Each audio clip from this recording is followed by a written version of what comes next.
ఈ 2 నెలల్లో మొదటి నెలలోనే ఉచిత బస్సు ప్రయాణం, ఇది మొదటి సక్సెస్ కాంగ్రెస్ పార్టీ. 2 నెలల్లో మొదటి నెలల్లోనే ఉచితంగా మహిళలు ఈ రాష్ట్రంలో ఎక్కడైనా ఉచితంగా ప్రయాణం చేయొచ్చు. ఆ కార్యక్రమం మొదలైంది.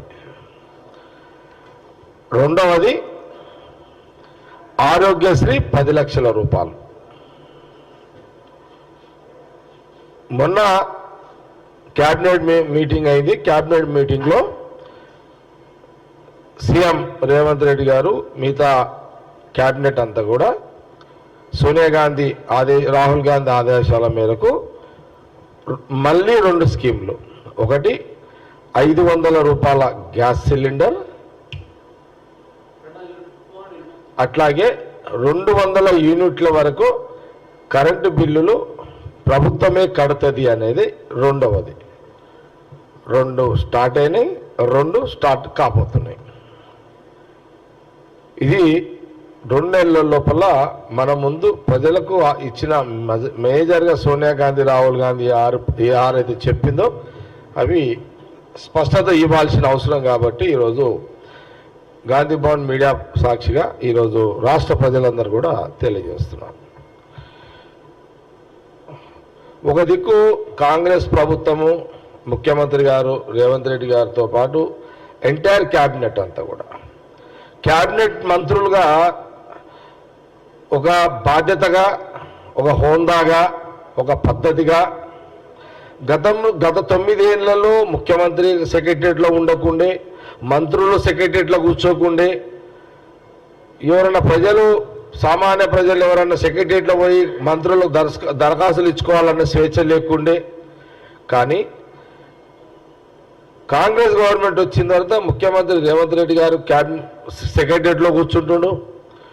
అట్లాగే డిప్యూటీ సీఎం బట్టి విక్రమార్క ఉన్న ఎలక్ట్రిసిటీ డిపార్ట్మెంటు, ఫైనాన్స్ సంబంధించిన రెగ్యులర్గా సెక్రటరియట్లో కూర్చుంటుండు. ఉత్తమ్ కుమార్ రెడ్డి గారు మేజర్గా ఇరిగేషన్ సంబంధించిన రెగ్యులర్గా వారు కూడా సెక్రటరియట్లో కూర్చుని, వారితో పాటు పొంగులేటి శ్రీనివాస్ రెడ్డి గారు కానివ్వండి, కోమటిరెడ్డి వెంకటరెడ్డి గారు కానివ్వండి, లేదా పొన్నం ప్రభాకర్ గారు, శ్రీధర్ బాబు గారు, మరి ఇట్లా దామోదర్ రాజనరసింహ గారు కానివ్వండి, జూపల్లి కృష్ణారావు గారు కానివ్వండి, మా మంత్రులు ఎవరైతే ఉన్నారో వాళ్ళందరూ కూడా రెగ్యులర్గా సెక్రటరియట్లో వాళ్ళ శాఖలో వాళ్ళ ఛాంబర్లో కూర్చొని రివ్యూస్ జరుగుతున్నాయి. ప్రజలు వచ్చినా కూడా వాళ్ళ దరఖాస్తులు తీసుకొని ఇలాంటి పరిపాలన జరుగుతున్నది. తెలంగాణ ప్రజలు చాలా సంతోషంగా ఉన్నారు అనే దాని మీద మాకు ఉన్నటువంటి ఇన్ఫర్మేషన్. బహుశా టీఆర్ఎస్ పార్టీ, బీఆర్ఎస్ వాళ్ళు సాటిస్ఫాక్షన్ లేకపోవచ్చు. ఎందుకంటే వాళ్ళు ఎప్పుడు సెక్రటరియట్లో కూర్చొని పరిపాలించిన రోజు ఎప్పుడూ లేదు.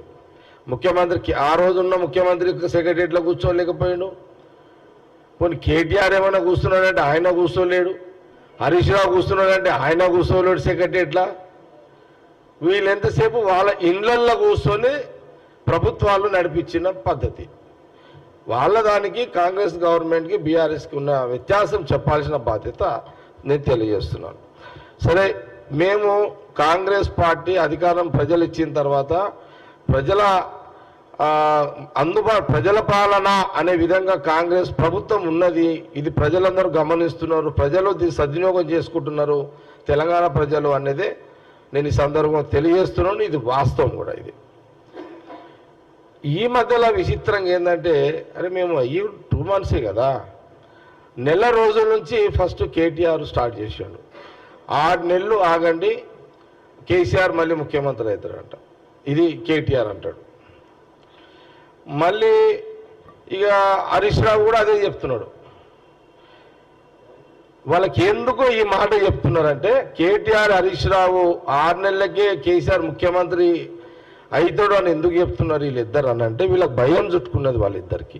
ఏం భయం అంటే, టీఆర్ఎస్లో ఉన్న ఒక 20 మంది ఎమ్మెల్యేలు, బీఆర్ఎస్లో ఉన్న ఒక 20 మంది ఎమ్మెల్యేలు కాంగ్రెస్లోకి పోయే అవకాశం ఉంది. కాబట్టి వాళ్ళని ఆపుకోవాలి అని అంటే ఖచ్చితంగా ఏదో ఒక జిమ్మిక్ చేయాలి. అందుకోసమని వాళ్ళ ఎమ్మెల్యేలు కాంగ్రెస్లో పోకుండా కాంగ్రెస్ ప్రభుత్వంలో పోకుండా వాళ్ళు ఎట్టి పరిస్థితులలో వాళ్ళ దగ్గర ఉన్న ఎమ్మెల్యేలను ఆపుకునే యొక్క ప్రయత్నంలో భాగమే 6 నెలలకే ముఖ్యమంత్రి అని చెప్పడానికి ముఖ్య ఉద్దేశం కేటీఆర్, హరీష్ రావు. ఒక భయంలో పడ్డారు కేసీఆర్, కేటీఆర్, హరీష్ రావు. వాళ్ళు చాలా భయంలో ఉన్నారు.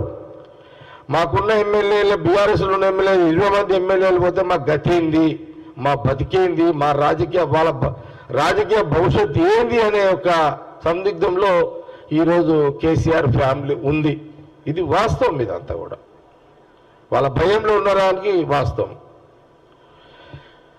నిజంగా చెప్తున్నా, వాస్తవాలు ఏంటంటే ఈ మధ్యకాలంలో పార్లమెంట్లో కూడా విజయసాయి రెడ్డి కూడా పార్లమెంట్ ఎన్నికల తర్వాత తెలంగాణ రాష్ట్రంలో కాంగ్రెస్ గవర్నమెంట్ పడిపోతుంది అని విజయసాయి రెడ్డి పార్లమెంటు రాజ్యసభలో మాట్లాడాడు. పార్లమెంట్ ఎక్కడో మాట్లాడాడు రాజ్యసభలో.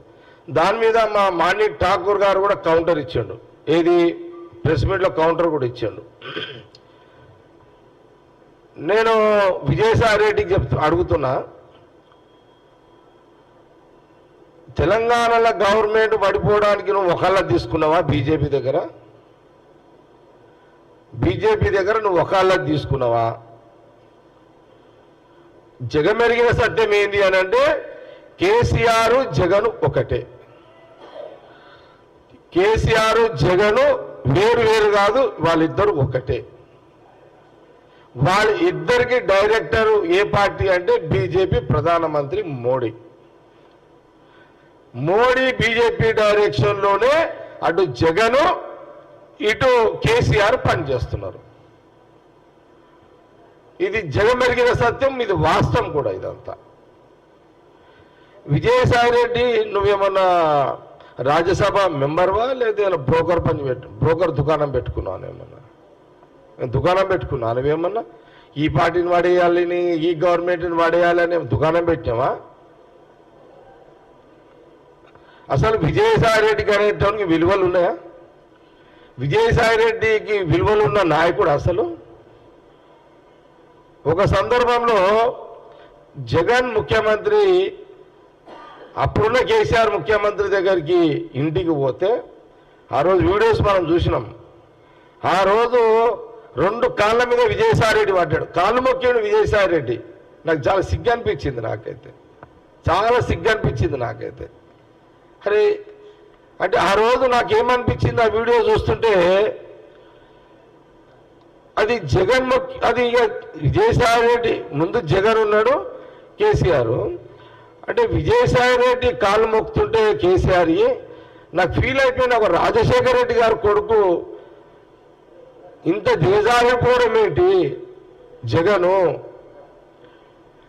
విజయసాయి రెడ్డి కేసీఆర్ కాళ్ళు మొక్కిండు అని అంటే జగన్ మొక్కినట్టే కదా. జగన్ మొక్కినట్టే. నాకు సిగ్గు అనిపించింది నిజంగా. ఎందుకు సిగ్గు అనిపించింది? రాజశేఖర రెడ్డి అనే ఒక మగవాడు, ఒక ముఖ్యమంత్రి, ఉమ్మడి రాష్ట్రంలో కేసీఆర్ని అదరగొట్టినోడు కొడుకు ఆత్మ విజయసాయి రెడ్డి కాలు మొక్కుడేంది? ఆ వీడియో బయటికి రావడం ఏంటి?